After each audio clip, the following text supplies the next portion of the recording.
Not now. Oh, Not now. God. Well, David, good morning. We're back here. We're Oh. back on Porch Talk. Hello, David. As you know, I'm David. That's great.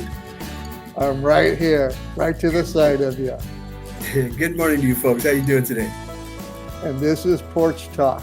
Let's pretend we're in Romper Room. Remember how she used to answer her own questions? And how is everybody today? Oh, good. Okay, who do I see in the looking glass? You know, looking back at some of those shows, they were a little bit creepy looking back at them, right? Come on, Captain Kangaroo, Soupy Sales. Yeah. I mean, right? What He was out that there. about, right? Yeah, what was that about? Mr. But I have Green to admit, I Jeans? watched him. Remember Mr. Green Jeans and all of that stuff? Green Jeans and Grandfather Clock. Yeah. You kind of like, what's really going on here, right? What's really going on? Yeah. Yeah, But he Engineer was Bill. supposedly, Captain Kangaroo was supposedly some war hero. Yeah, he was a big time guy, man, and came in and did that. And you know what's amazing? We see so many actors who had prior lives in the military or in public service, civil service, Yeah. police officers, firemen, and then they come do this, and nobody realizes that the art of acting sometimes is a secondary consideration for a majority of people because we got to pay rent. Yeah. We have to eat and stuff. And, you're out there trying to bust your chops and learn to act and get paid. And everybody's looking at you and going, well, you can come on if you work for free or food. I don't do that. It's like, I don't know. It's like I said once before. I asked the director, at what point can you charge? He says, when you got the balls. When you got the gall to ask for money and they pay you, you're in there. Yeah. Well, that's a fun fact with Captain Kangaroo. I mean, Yeah. And that'd be an interesting storyline. If I remember correctly, I think his name was Bob Keesham or something close to that. Very good. Right? Yeah. And so Bob, how did you go from military to Captain Kangaroo? And right there would be a really interesting story. Yeah. What events? He kind of reminded me of, gosh, I'm ashamed I forgot his name. The Neighborhood.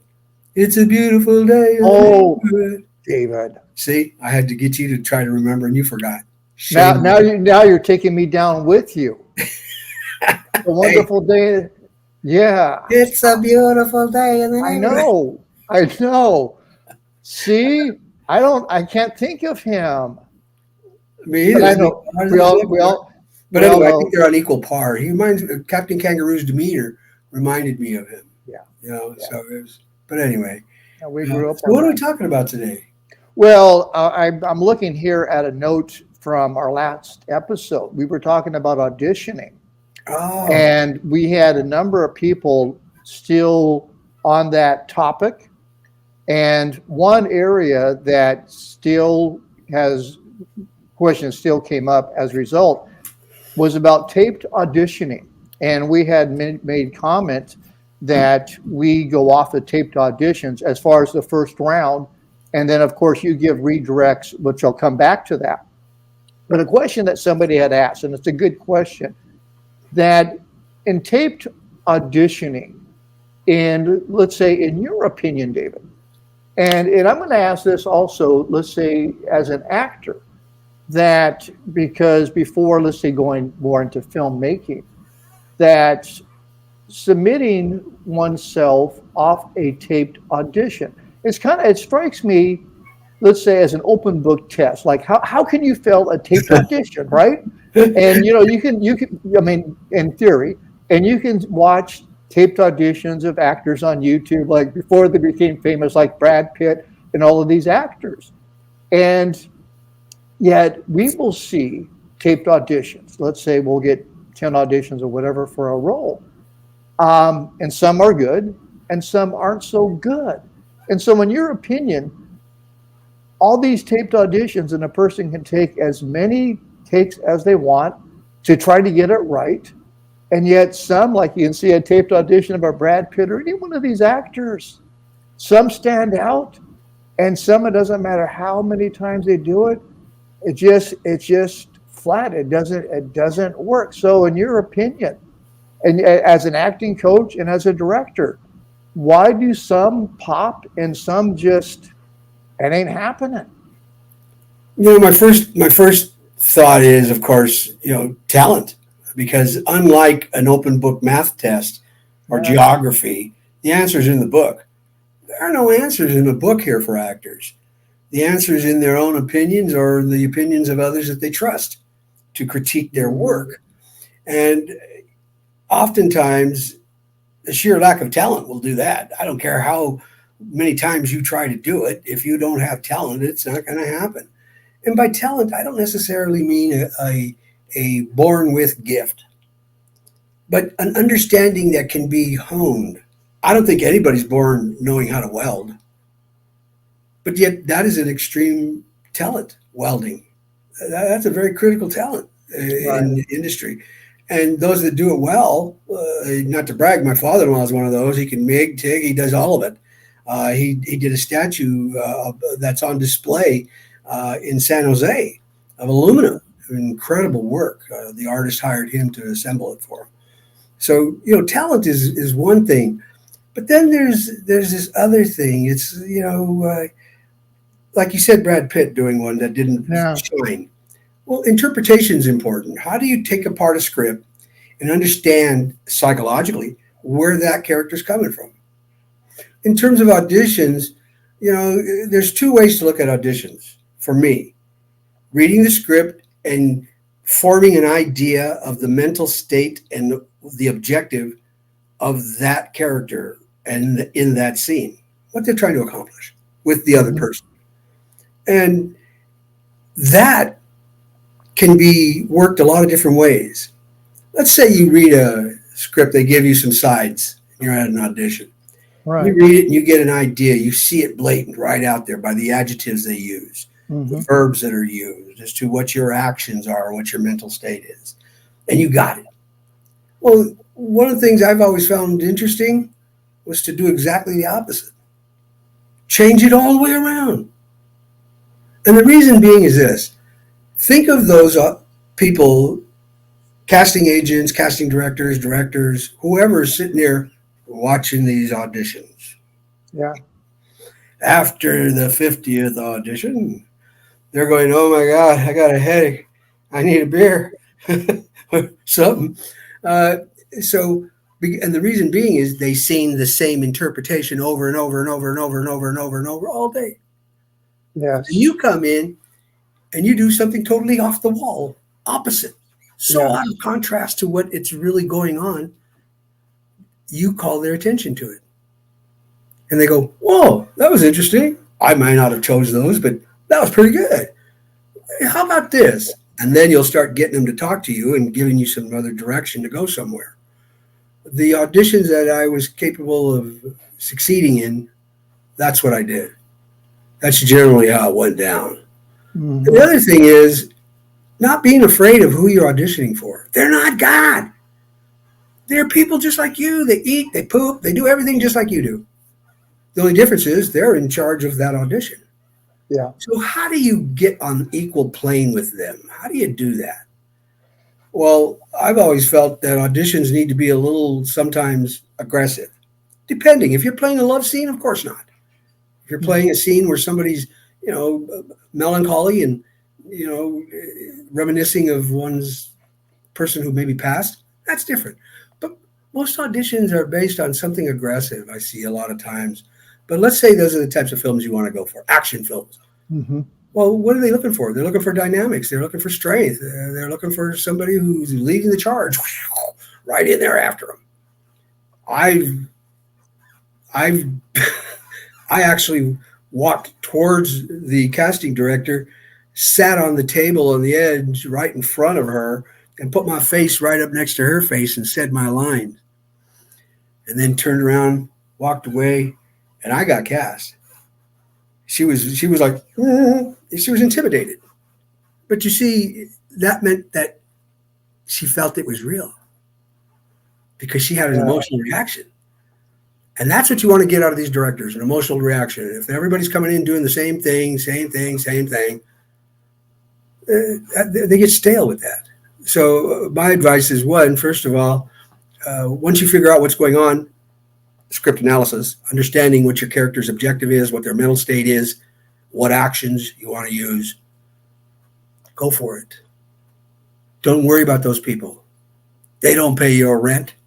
They don't buy Yeah. your groceries. They don't do anything for you. And quite frankly, they need you. Yeah. They want you to be the one. They're tired of auditioning people. They want to get on with the show. So they're hoping the very next person that walks in is the one. So just keep that in mind. And don't be afraid. Don't be intimidated by them. They're nobody. People audition for me. I try to relax them. Hey, it's no big deal. I'm not. Yeah, I just happen to be here, and you happen to be there. But trust me, I've been there many times, and I'm still there. Nothing's Yeah. changed. If somebody offered me a part, I'd have to go audition for it, just like anybody else. So, but yeah, that's my advice. Don't let it get to you. Do the opposite. Stand out from the crowd. And I think that's the way you got to be remembered. Because after they go through everybody, they'll say, well, there was that one guy, or that one girl, Yeah. and that's what you want. Do you think, David, you'll hear this in sports, or just let's say in different areas. A person, they're just a natural. They're just a natural talent. How much do you think that applies to acting? Do you think there is such a thing? Absolutely. Okay. Absolutely. There was a little girl who had little curls all over her head. She was the cutest little thing, and her name was Shirley. Yeah. And Shirley came at 3 and 4 years old and danced her way and sang her way into the hearts of America, acted her way into everybody's heart. Shirley Temple, incredible talent, raw talent, just straight out the door talent. How do you compete with that? You don't. You don't. You have to be you. That's Yeah. Shirley Temple. I can never be Shirley Temple. Good God. You think I'd think about what I'd look like? Yeah. You That's, ain't no Shirley Temple, dude. it'd be a horror movie for sure. But yeah, I've met people that just had sheer talent. I mean, I was like just amazed. They like just had it. They just knew it just happened. I don't know why. Yeah. And then there's guys like me. I think there's something there, but until I can find it. Well, let me ask you this. Okay, you have those that have a natural gift. What about somebody later in life? Now, I certainly came into this business later in life, but I'm going to carve myself out of it.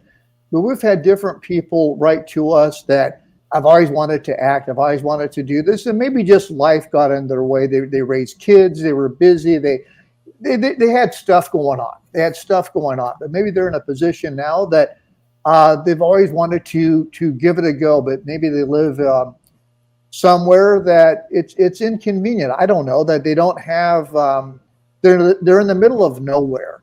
What advice would you give to them? Or what thoughts would you have for somebody later in life that may want to get into acting? I mean, Well, unless you live in the desert, there's probably a theater troupe somewhere in the community. Go introduce yourself. Tell them you want to be involved. You want to see what's going on. You'll help out. That's what I was saying earlier. Get on the set. Even if you're PAing and you're just moving lights around for somebody, you watch what's going on. That person can see what's happening in the theater. Now, the theater, auditioning for the theater is not the same as auditioning for films. Two different things. Film is subtle. The theater is broad. It's not subtle. But remember, you have to play to row R, way back there, and then the bleeders is way up in the top, I mean, you nosebleed seats. So you have to play to them. So you have to be a little bit bigger. My training was into theater initially, and I had to learn to tone it down.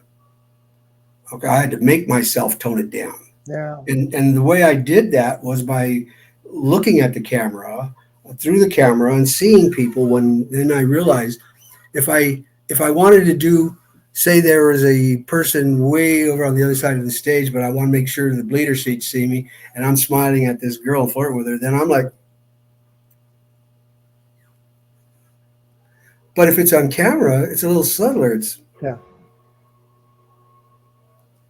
It's not as big. So Yeah. that's one thing. But your question being, what can they do? Watch movies. Watch movies. Okay, go to the library, check out a script, read it. Start asking yourself, can you understand what's going on in the script? If you really want to, get involved, you can get involved. But that's more technical than practical.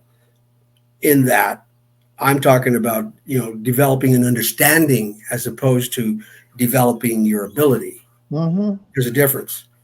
And the understanding being, I understand how scripts work. I understand how characters and analysis of a script, what I need to do, as Yeah. opposed to I have the ability to create the emotions that the character has in that scene. Right. And that's the other thing.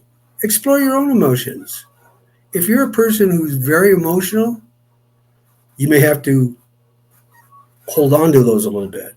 If you're a person who's non emotive, you hide them all, this would be very difficult. Because remember what we do as actors, we expose ourselves Yeah. to people, to anybody, everybody who wants to watch. And oftentimes that exposure is the truth. If I have a scene that I'm sad in, I'm remorseful, I'm melancholy, whatever, uh, I actually am feeling that because I do a sense memory recall, emotional memory recall type of exercises. I'll attach it to something that's really happened to me in my life. And I'll remember how I felt. And I'll allow it to come out. I'll allow it just to go. And then I will jump right into the scene with those words. And it will just carry me like a boat down a fast river. Yeah. I don't know how to explain this. I did this thing where I had to come to tears within 2 sentences. And we did 5 takes. Each take had that produce tears. And I did each one. And they asked me how I was able to do it. And I said, well, it was pretty simple, actually. Uh, my younger brother, Ted, died young, left his family without care. His wife died about 6 months later. My brother had a massive heart attack and died. And I could think about how he is, how he was, the person he was. He was a very loving person, my brother. It didn't matter. Died anyway. And then I will go from here, from this point, into my scene. And I'll talk about that was a good dog. My dog, I loved my dog. He didn't have to run in the street. I don't think I'm ever going to get another dog. I can't. I can't put up with that. I can't take that. So I myself allow myself to feel. I'm not worried about what somebody thinks about me. Honestly, I don't even really care, except for my wife, my children, oh, and my grandkids. Okay, I guess I'm lying. I do care about what people think about me, but not when I'm working. Um, I said last time, and I really mean this. I had a director tell me, "You're not ready for the camera until you can do that." I thought it was the gross, disgusting thing, but he's right. You can't be intimidated by the camera. If you're an actor and you want to portray real life, portray real life. I'm not saying go out and get murdered or murder somebody to understand what that's about. I'm saying you have enough emotional tools in your toolbox there as an actor to call upon. You've been sad, you've been happy, you've been excited, you've been disgusted, you've been bored, you've been angry, you've been furious. Allow it to be. When I work with actors, um, I push them into an emotional reality. especially if they're going to be in something we're working on. Craig, we've had a few films where we've had to get actors to that point. And I've been asked, Yeah. how do you do that? I said, I don't do it. I help the actor do it. I just have, because Right. remember, these actors want to do it. They want to have that emotional burst. So how do we get them there? Well, that's a whole nother topic. But anyway, yeah, I think no matter who you are, where you're at, if you're in the desert, if you got a TV, if you got a library nearby, a local theater group, hook them up. Go to them. Tell them you want to spend a little time. Tell them you'll work your stage stuff just to see what it's about. And then test yourself. Do not walk up to the water and put your toe in to check the temperature. You'll never get in. You jump Yeah. in water. Yeah, you know it's there. And you know how to swim. Jump into the water. That's it, man.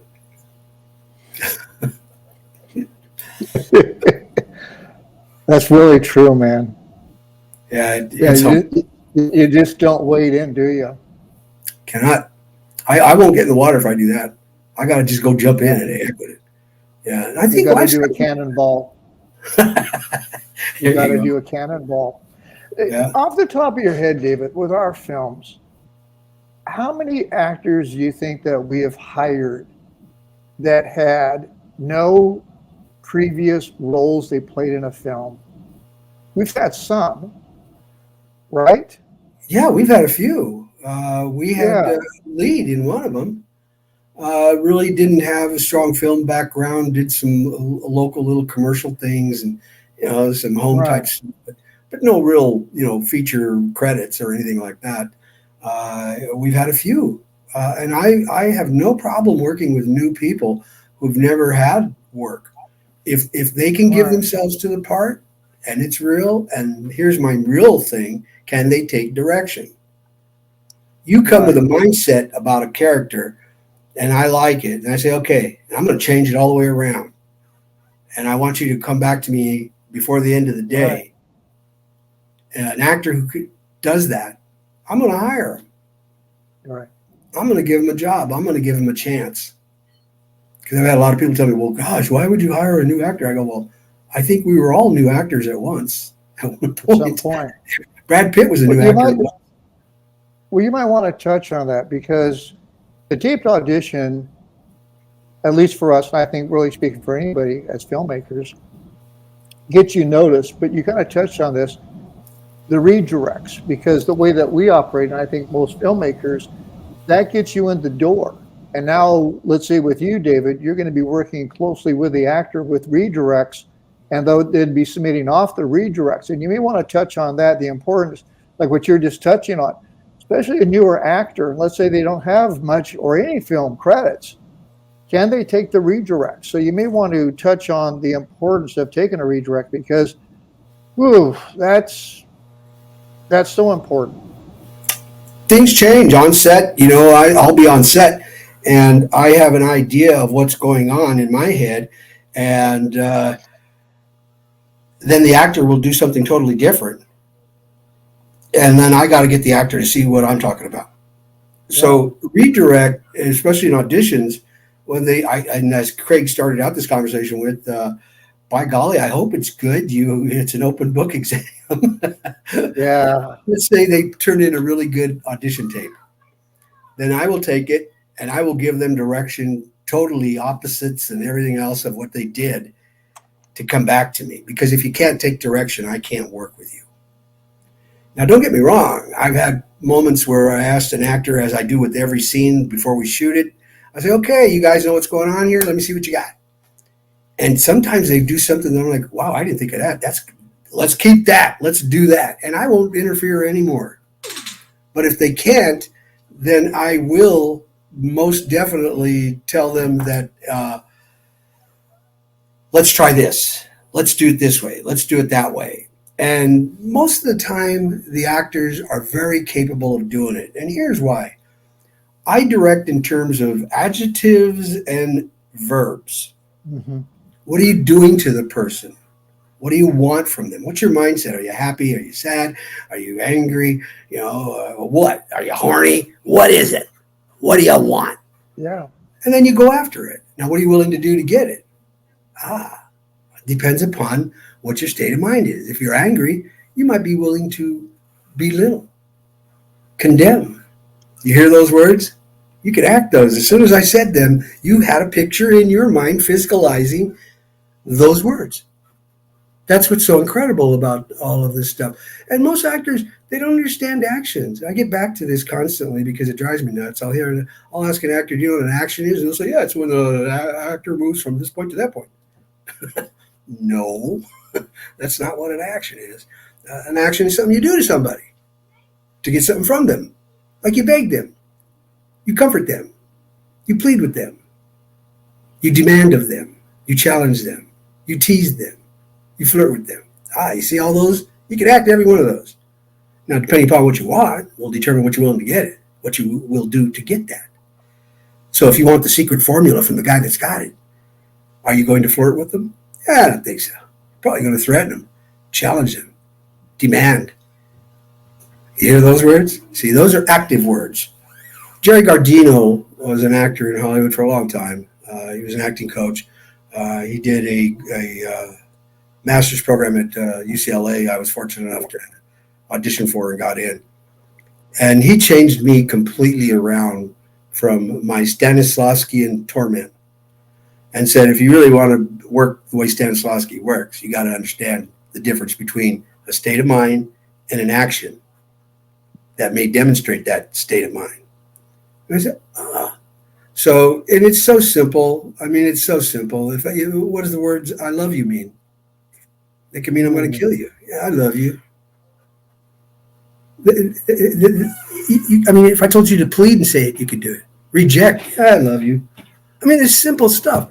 So I tell actors all the time, please know where you're going, know what you want. Don't be afraid to do it. Just do it. You get one shot at it. Go for broke. And if you blow it midway in your audition, stop. Say, you know what? I'm going to redo this. Take control of the audition. I've done that. I said, hey, this isn't right. I'm going to stop. They say, okay. And I do something else. And they go, okay, good choice. So don't be afraid. It's your audition, not theirs. It's your audition. David, to that point, I don't know if I told you this. When I auditioned for Criminal Minds, it was a producer session. So they're all sitting. There was this one, the executive producer was sitting front row, middle, right? And the reader had the first line, and she said to me, how are you doing? That was the line. I thought she was directing that to me, like, how am I doing personally? And I said, I'm great. How are you? She had started the scene, man. To your point, I didn't realize you start, and all the faces went blank, hers included. And I thought, oh, baby Jesus, yes, she was in the poor building. She went right into it. And I thought, oh my gosh. So I looked at the guy who I assumed was the executive producer, this the way it was. So I looked up to your point and I said, I think I need a do-over. And he started laughing, which broke the whole science in the room. He goes, I think that's a good idea. So we started the scene all over again. Now, I did not book that time on Criminal Minds. I went in one other time, and that was the time I booked getting on the show. But like to your point, man, I just thought, you know what? It is what it is. I jacked it up. Yeah, man. What are you going to do? What are you going to do? Hey, I'd love to talk some more today, but we're running out of time. Perhaps down the line we'll do an hour one sometime and discuss and maybe bring in somebody to demonstrate something like that. We'll see what we can do. That's a good idea. This was good stuff, David, on audition. I think our viewers today got a lot of good stuff. Thanks for sharing that. Me as well. I'm on the acting side of me. A lot of good nuggets, brother. A lot of good stuff. Great. Well, thank you, folks, for joining us again. And remember, this is Porch Talk with Craig and Dave. And we hope to see you again. Thanks for joining us. Thanks for joining us, everybody.